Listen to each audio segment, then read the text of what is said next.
Namaskar students, welcome to online classes of St. Angel's Public School. As you know, we are working from home for you and this is chapter number 3 at metals and non-metals of 10th class and this is video number 22.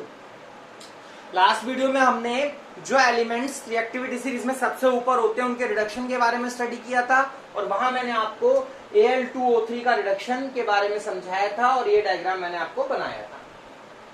तो यहाँ पर मैं इसमें reaction बताना चाहता हूँ कि reaction कैसी होंगी। तो होगा क्या कि जो Al2O3 है जब यानी एल्यूमिना जब उसमें आप करंट पास करोगे, जो एल्यूमिना है जब इसमें आप करंट पास करोगे तो ये टूट जाएगा, ये टूटेगा 2Al3 प्लस में और 3O2 माइनस में टूट जाएगा।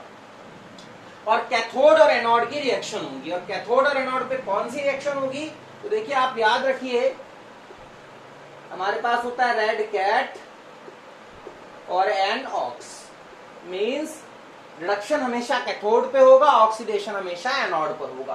तो यानी कैथोड पे क्या चलेगा, कैथोड पे चलेगा रिडक्शन और एनोड पर क्या चलेगा, एनोड पे चलेगा ऑक्सीडेशन, है ना। अब ये रिडक्शन और ऑक्सीडेशन क्या होता है ये हमें कैसे याद रहेगा, तो इसको भी याद रखने का तरीका है।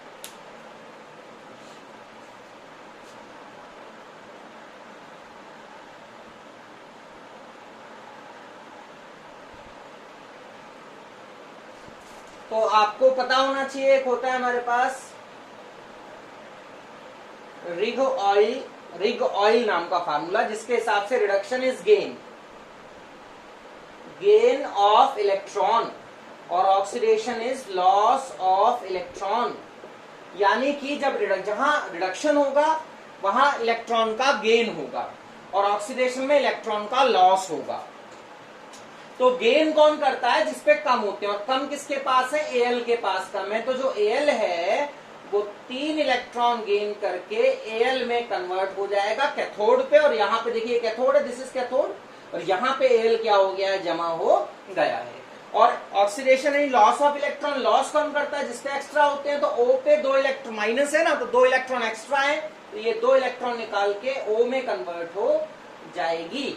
अब एक्चुअली ये O में नहीं कन्वर्ट होगी, O2 में कन्वर्ट होगी। देखिए जैसे एक O ये वाला है और एक और O भी O2 माइनस हो सकता है तो ये भी O बनाएगा और 2 इलेक्ट्रॉन निकालेगा तो जो O है ना ये कंबाइंड हो जाएंगे और O2 बना लेंगे। तो हम इसे O ना लिख के O2 लिखेंगे।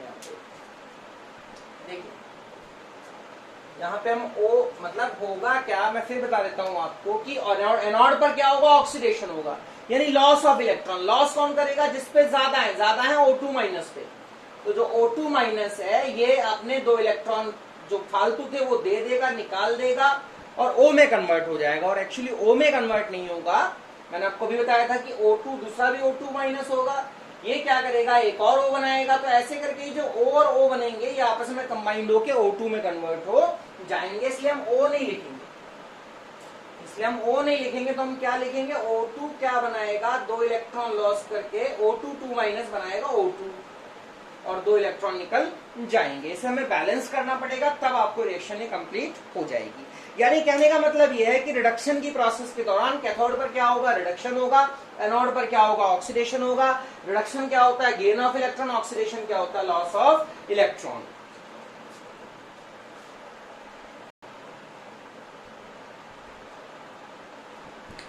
तो जब इसको बैलेंस करेंगे तो यहाँ 4 आ जाएगा, इस तरह से बैलेंस इक्वेशन हो जाएगी। मींस याद रखने वाली बात है कि कैथोड पे रिडक्शन चलेगा, एनोड पे ऑक्सीडेशन चलेगा।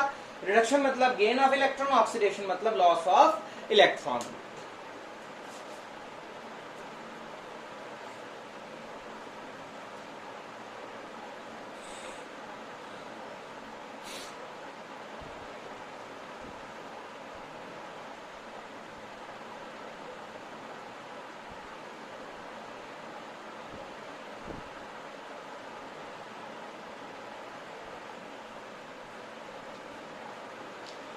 What is refining of metal, question है what is refining of metal. तो ये क्या होता है,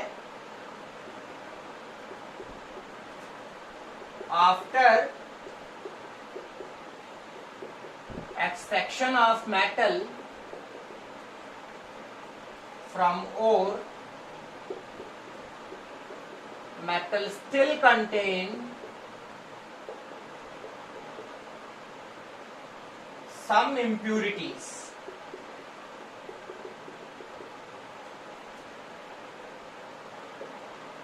Metal still contains some impurities, so the process of removal of these impurities to get ultra pure metal,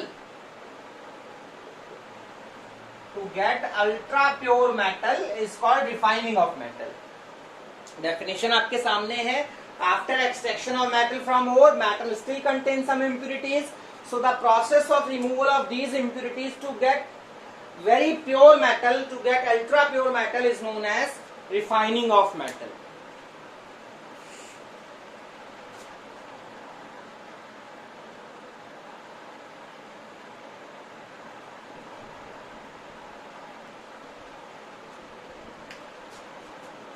तो देखिए रिफाइनिंग ऑफ मेटल क्या होता है. डेफिनेशन मैंने आपके सामने लिखी.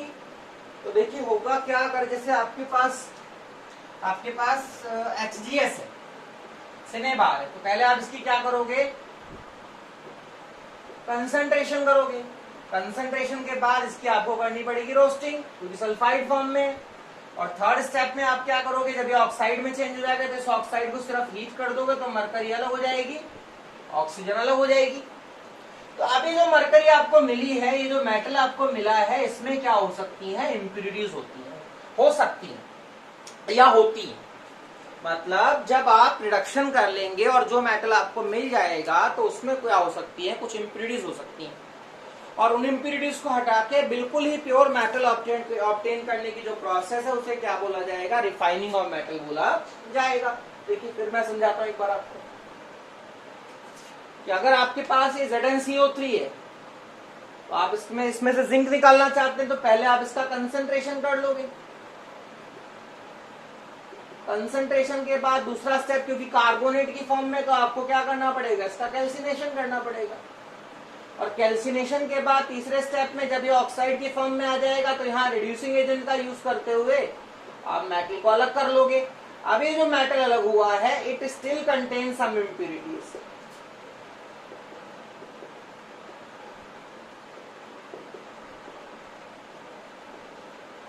इसमें क्या हो सकती है, कुछ इम्प्यूरिटीज हो सकती हैं. इन इम्प्यूरिटीज को हटा के बिल्कुल ही प्योर मेटल ऑब्टेन करना, प्योर जिंक को ऑब्टेन करना, ये जो प्रोसेस होगी इसे बोला जाएगा रिफाइनिंग ऑफ मेटल. इसे बोला जाएगा रिफाइनिंग ऑफ मेटल. ठीक है. कहने का मतलब ये है कि जब आप ओर में से मेटल निकाल लेंगे तो उस मेटल में कुछ इम्प्यूरिटीज तब भी रह जाती हैं, और उन इम्प्यूरिटीज को हटा के बिल्कुल ही प्योर मेटल ऑब्टेन करने का जो प्रोसेस है उसे कहा जाएगा रिफाइनिंग ऑफ मेटल.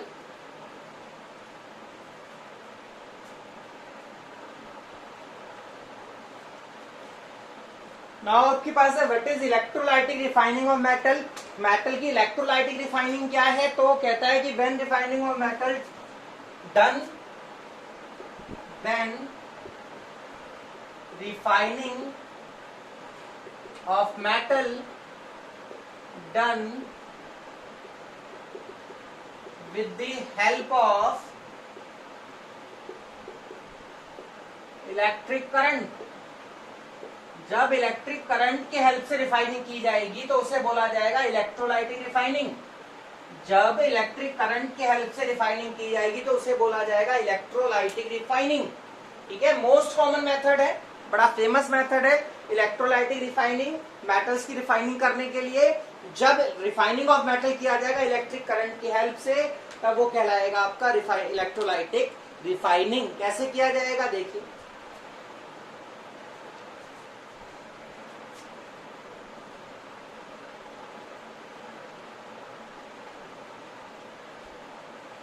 तो क्या करेंगे इसमें हम इलेक्ट्रोलाइटिक रिफाइनिंग में,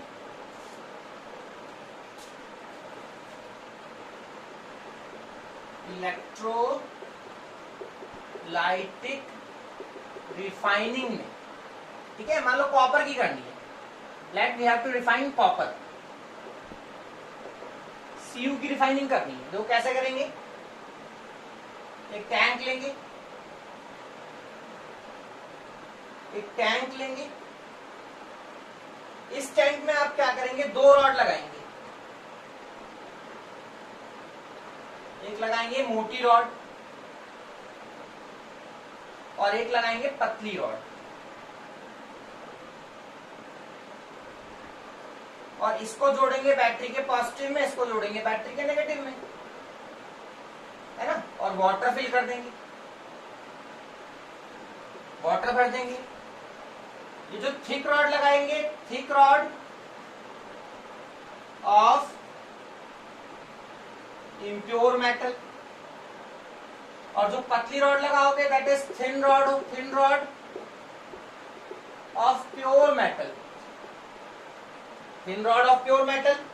ठीक है, तो क्योंकि ये पॉजिटिव में जुड़ी है, जो थिक रॉड होगी प्योर मेटल की वो काम करेगी एनोड का, जो थिक रॉड होगी इम्प्योर मेटल की वो एनोड होगी, और जो थिन रॉड प्योर मेटल की होगी वो होगी कैथोड। यहां पानी के साथ भर लेंगे, तो कॉपर प्यूरिफाई कर रहे हैं, और एक्चुअली इम्प्योर मेटल की जगह हम कॉपर लिखेंगे बिकॉज कॉपर का प्यूरिफिकेशन कर रहे हैं, और thin rod of pure copper, copper का कर रहे हैं ना, तो कॉपर लिखेंगे। अब यहाँ पे एक्चुअली आप वाटर के साथ क्या फिल करोगे, वाटर बहुत कम करंट पास करता है, तो यहाँ फिल करेंगे कॉपर सल्फेट भर देंगे इसमें, जो कि सॉल्ट है, कॉपर सल्फेट भर देंगे इसके अंदर, कॉपर सल्फेट भर देंगे। तो जैसे ही करंट पास करोगे तो क्या होगा, प्योर मेटल यहां से टूटेगा और इस पर जमा होना शुरू हो जाएगा, प्योर मेटल यहां से निकलेगा और इस पे कैथोड पे क्या हो जाएगा, डिपॉजिट होना शुरू हो जाएगा।